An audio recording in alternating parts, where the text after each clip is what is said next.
Welcome to smart competitive school. আজকে আমি GK MCQ এর মক টেস্ট নাম্বার 66 নিয়ে এসেছি। এর আগের পর্বগুলোতে আমি 1 থেকে 65 পর্যন্ত মক টেস্ট গুলোকে কমপ্লিট করেছি। তোমরা যদি ভিডিওগুলিকে দেখে না থাকো তাহলে আমার প্লেলিস্ট থেকে সেই সমস্ত ভিডিওগুলিকে দেখে নেবে।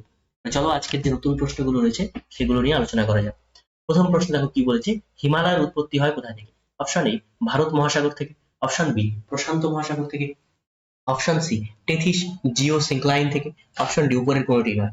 তাহলে হিমালয়ের উৎপত্তি হয় টেথিস জিওসিনক্লাইন থেকে। চিল্কা হ্রদ হলো অপশন এ নোনা জলের হ্রদ, অপশন বি স্বাদু জলের হ্রদ, বর্ষাকালে স্বাদু জলের হ্রদ, অপশন ডি গ্রীষ্মকালে নোনা জলের হ্রদ। তাহলে এটার আনসার হচ্ছে নোনা জলের হ্রদ। তাহলে এটা কোন রাজ্যে রয়েছে? এটা হচ্ছে ওড়িশা রাজ্যে রয়েছে।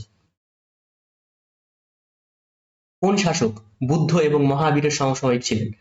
Option A Bimbisara, option B Chandragupta, option C Pradyot, option D Ajatashatru. তাহলে বুদ্ধ এবং মহাবীরের সমসাময়িক কে ছিলেন? বিম্বিসার। সাতবাহন রাজাদের সময় একটি উল্লেখযোগ্য বন্দর কি? Option A Sopara, option B Tamralipta, option C Calicut, option D Cochin. তো সোপারা সাতবাহন রাজাদের সময় উল্লেখযোগ্য বন্দর হচ্ছে সোপারা। ভারতীয় সংবিধানের কত নম্বর ধারা অনুসারে পার্লামেন্টের উভয় কক্ষতে কেন্দ্রীয় বাজেট পেশ করা হয়?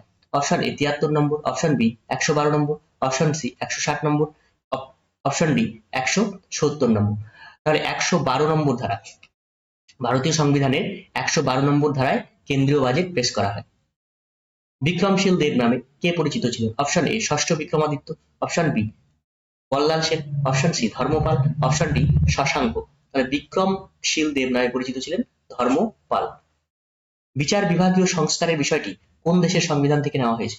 Option A Great Britain, option B দক্ষিণ আফ্রিকা, অপশন সি মার্কিন যুক্তরাষ্ট্র, অপশন ডি ফ্রান্স। বিচার বিভাগীয় যে সংস্কার সেটা কোন দেশের সংবিধান থেকে নেওয়া হয়েছে? এটা হচ্ছে মার্কিন যুক্তরাষ্ট্র। মৌলিক অধিকার কোন দেশের সংবিধান থেকে নেওয়া হয়েছে? তোমরা কমেন্ট বক্সে কমেন্ট করে জানাবো। ফসজিনের রাসায়নিক নাম কি? Option A carbonyl chloride, option B phosphorus trichloride, option C phosphorus oxychloride, option D phosgene. Phosgene এর রাসায়নিক নাম হচ্ছে কার্বনিল ক্লোরাইড। দণ্ডচুম্বকের মধ্যস্থলে চুম্বকত্ব কি থাকে? দণ্ডচুম্বকের মধ্যস্থলে, এটা ধরো দণ্ডচুম্বক, এর দুই পাশে হচ্ছে চুম্বকত্ব সর্বোচ্চ, কিন্তু মাঝখানে কি হয়? মাঝখানে চুম্বকত্ব 0, তাহলে 0। পর্তুগিজরা কোন সুলতানকে পরাজিত করে গোয়া দখল করেছিল? Option A Yusuf Ali Shah, option B Quli Qutub Shah, option C Mohammad Shah, option D Ahmed Shah. তাহলে পর্তুগিজরা কোন সুলতানকে পরাজিত করে গোয়া দখল করেন? তিনি হলেন ইউসুফ আলী শাহ। তোমরা কে কত পেলে কমেন্ট বক্সে কমেন্ট করে জানাবে।